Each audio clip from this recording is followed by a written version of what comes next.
Alright, my lovely crown shards, today we're doing a new discussion on Andromeda, not the galaxy, the universe. Now this might cause some argument, but you know what? Screw it. It's been a while since dealing with paradigm nonsense, since they're ceasing, and it reminded me of these guys. Nietzscheans. Puffed up, self-important, pain in the butt of a people who really have too much time on their hands, to be entirely honest, to the extent that the Genites might have a point when it comes to wanting to wipe them out. But we're not going to do a greater overview of them today. Instead, we're going to be talking about their empire that was never meant to be. Also, if this entry reaches 1,000 likes, I'll go into the other aspects of Andromeda, including the Bloody Systems Commonwealth, because oh my gosh, I have a lot to say about that one.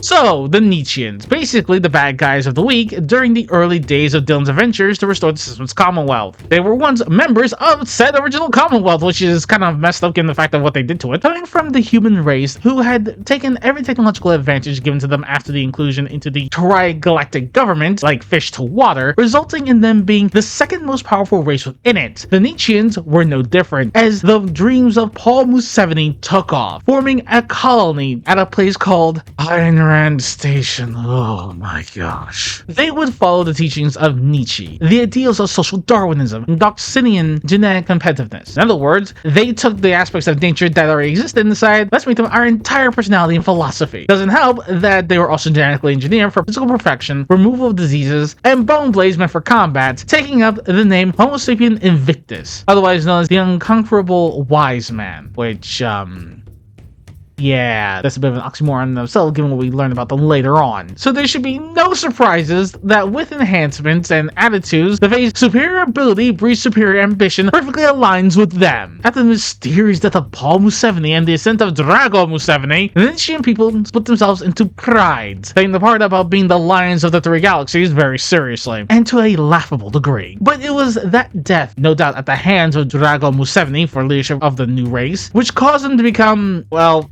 this. From here to back where you came from, it is over for the Nietzscheans. Your loss will be your eternal defect, and it will be with you in your memory forever. I have made you into a race genetically enhanced losers.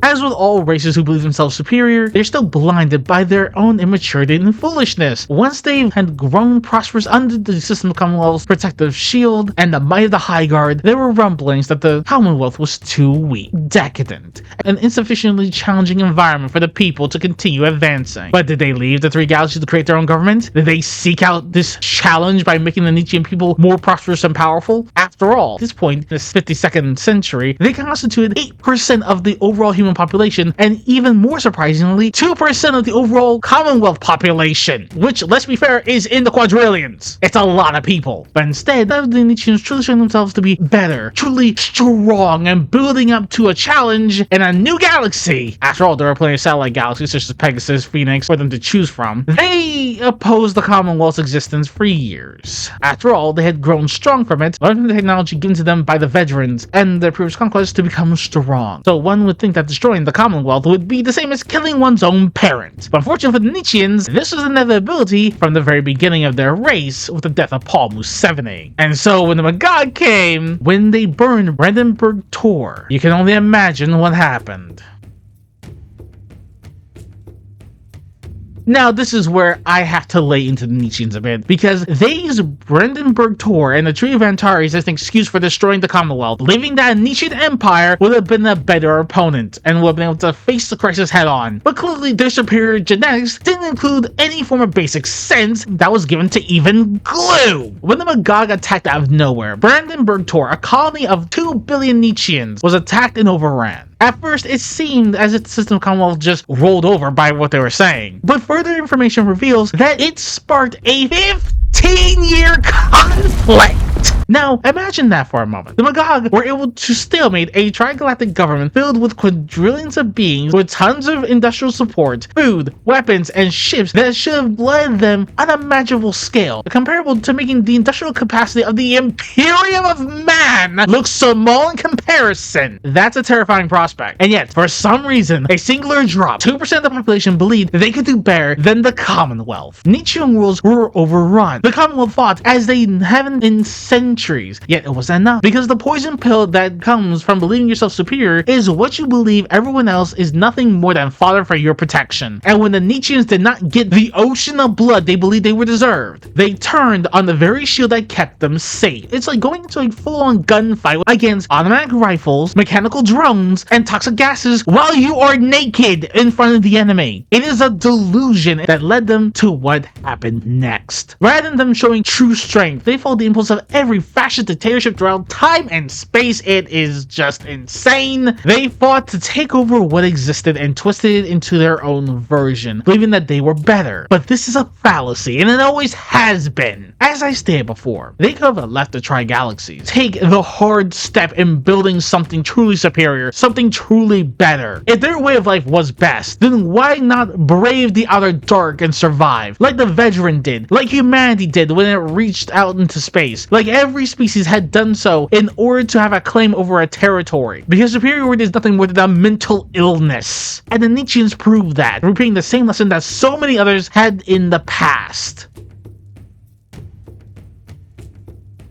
What's worse is that, due to their presence in every high-level office and position within the High Guard, the Commonwealth was completely taken by surprise when the rebellion started. The Andromeda, pride of the fleet, was lost, believed destroyed during the initial ambushes, and even Taran Vedros was cut off from the slipstream. Though this was attributed to the Nietzschean threat, the veterans were playing a much longer game than anyone actually realized. But the Battle of Witchhead turned a unified Nietzschean empire into nothing more than what it always was: a delusion. Tyrannosazi would have stated that had the Angel of Death not arrived at the critical hour, then the Empire would have risen. But I find that incredibly doubtful. Given their proclivities for backstabbing and bloodletting, even with the Dragon Catsoft pride remaining strong, there would have still been infighting. Eventually, another pride would have attacked them, fractured the entire empire into a state of constant frickin' civil war. After Witchhead, the alliance dissolved, and the prides began the 300-year stalemate that they found themselves in. The supposed philosopher kings that never achieved their potential, not even during the height of the Commonwealth, because of the rules that they played by, ones that do not foster strength, but only enable weakness in its truest sense, that not even the Commonwealth could instill.